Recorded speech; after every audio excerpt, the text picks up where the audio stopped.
Washington durcit le ton à l'égard de Moscou en Crimée. Barack Obama a mis en garde la Russie contre une intervention armée en Ukraine alors qu'un responsable du Pentagone estimait que des centaines de soldats russes avaient été déployés en Crimée.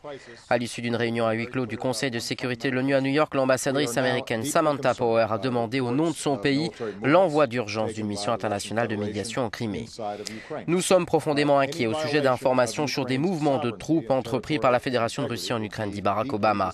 Toute violation de la souveraineté et de l'intégrité territoriale de l'Ukraine serait profondément déstabilisante et ne serait ni dans l'intérêt de l'Ukraine, de la Russie ou de l'Europe. Cela représenterait une ingérence grave dans ce qui doit être uniquement déterminé par les Ukrainiens eux-mêmes. Cela serait aussi une violation flagrante de l'engagement de la Russie à respecter l'indépendance, la souveraineté et les frontières de l'Ukraine et les lois internationales. Les États-Unis seront solidaires de la communauté internationale pour souligner qu'il y aura un coût à toute intervention militaire en Ukraine.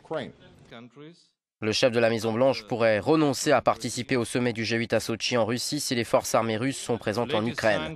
En visite aux États-Unis, le ministre allemand des Affaires étrangères Frank-Walter Steinmeier s'est dit préoccupé par les derniers développements en Ukraine et en Crimée.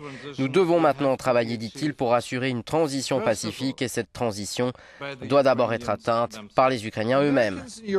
Les Américains et les Européens voient les événements qui se déroulent en Ukraine avec une vive inquiétude, en particulier la situation en Crimée.